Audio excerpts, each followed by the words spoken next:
O que fazer quando um dos pais não aceita o diagnóstico de autismo? Olá, meu nome é Beatriz Bel, sou terapeuta ocupacional e hoje nós vamos falar um pouquinho a respeito dos desafios em aceitar o diagnóstico de autismo e como nós podemos lidar com isso. É muito comum que no processo do diagnóstico exista uma resistência em aceitar esse diagnóstico. E é muito comum que quando temos um casal, uma das partes pode não querer aceitar inicialmente esse processo do diagnóstico. E geralmente isso acontece com os homens. Então, como lidar com esse desafio? O que nós podemos fazer, enquanto família, para que isso aconteça da melhor forma possível? Quando a mulher engravida, quando está passando ali pelo processo de gestação, é muito comum que haja uma idealização da criança. A gente sempre fica ali refletindo com quem a criança vai se parecer, o que a criança vai ser, como que a criança vai se desenvolver, todas essas coisas. Ninguém fica imaginando durante o período de gestação que o seu filho possa vir a ter algum diagnóstico, algum atraso no desenvolvimento, alguma questão ali diferente do que é o que a gente coloca ali como desenvolvimento típico da criança. Mas, às vezes, acontece de ter alguns atrasos no desenvolvimento e diagnósticos como, por exemplo, o autismo. E o que nós podemos fazer para ajudar as famílias, para que, enquanto família, a mãe e o pai, eles possam se ajudar entre si para poder lidar com esse processo do diagnóstico, com os desafios que vão vir a partir desse diagnóstico. É muito comum a negação aparecer,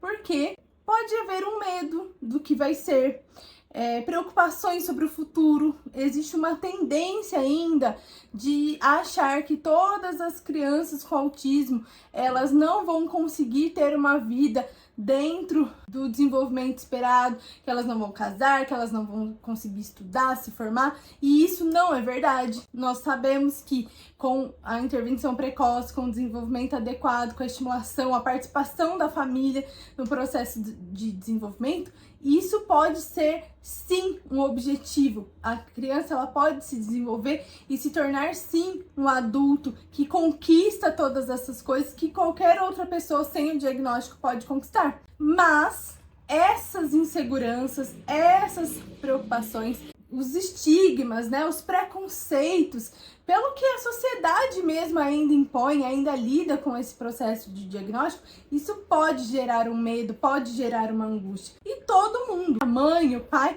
todos vão precisar de apoio nesse momento. Mas quando um tende a ter mais essa negação ou ter uma resistência, é fundamental que o outro entenda esse processo. É claro que os dois vão estar sofrendo, mas não adianta que a gente cobre do outro que ele esteja na mesma linha de raciocínio nosso, porque um pode sempre demorar um pouco mais para entender e aceitar. Então nós vamos conversar aqui de algumas formas que a gente pode ajudar o outro a lidar com isso. A comunicação é o principal passo para que as coisas não se percam ali. Porque é muito comum que o processo de diagnóstico, ele altere completamente a rotina da família. A ida a médicos, a terapeutas, em busca desse processo de diagnóstico. A divergência de opiniões pode causar alguns conflitos ali entre os casais. Então é fundamental estabelecer uma comunicação aberta e de forma empática com o outro. Apesar de que os dois vão estar sofrendo naquele momento, é importante que mesmo aquele que está mais no processo de aceitação possa falar também das suas emoções, das suas preocupações, dos seus sentimentos e ouvir de forma aberta, de forma empática, sem julgamento, quais são as preocupações do outro, mesmo que num primeiro momento pareça sem pé nem cabeça. Tentar entender a razão, por que aquele pai, geralmente os homens tendem a negar mais esse processo, entender mais o porquê dessa negação, o que acontece, quais eram as expectativas que esse pai tinha com esse filho, por que ele está se sentindo dessa forma. Então a comunicação é fundamental. sem culpar. Ah, é autista porque na sua família tem alguém com autismo. Ah, é autista porque você, quando estava grávida, fez tal coisa. Sem julgamento, de forma aberta, coerente, para que os dois consigam se alinhar. Afinal de contas, são uma família. Informação. Busquem juntos por informação. Pesquisem sobre o autismo. Pesquisem as redes sociais de profissionais que falam sobre isso. Tentem entender, porque muitas vezes essa negação ela tá baseada nesse estigma, nesse equívoco de como vai ser o desenvolvimento dessa criança.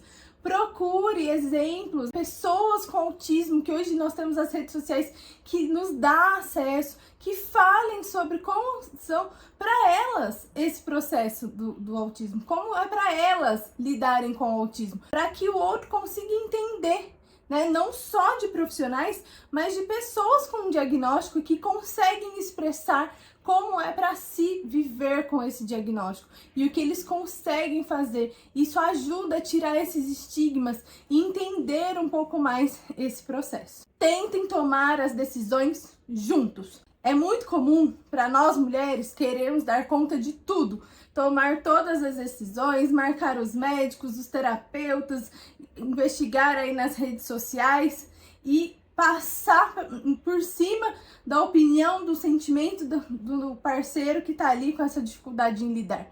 Inclua o seu parceiro nas decisões.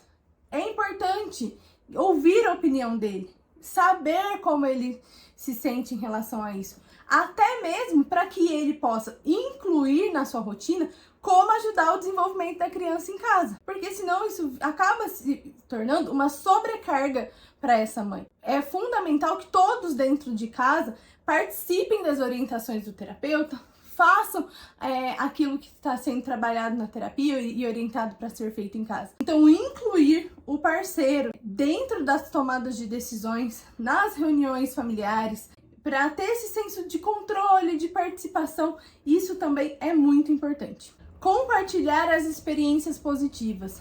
É muito comum no dia a dia, nessa questão de rotina, sobrecarga, a gente só reclame. Fale só de todas as coisas difíceis, ruins que aconteceram ao longo do dia. Mas falar de coisas boas, do desenvolvimento da criança, de como ela conseguiu atingir ali um objetivo, compartilhar com outros familiares, isso pode fortalecer esse vínculo, criar esperanças, mostrar que existem outras formas de lidar com aquela situação. Isso também ajuda muito no processo. E então, esse vídeo é para nós pensarmos aí um pouco em como as famílias podem se manter unidas, pensar em estratégias para se alinharem as ideias nessa aceitação do diagnóstico e como favorecer esse relacionamento para ajudar a criança no seu processo de desenvolvimento.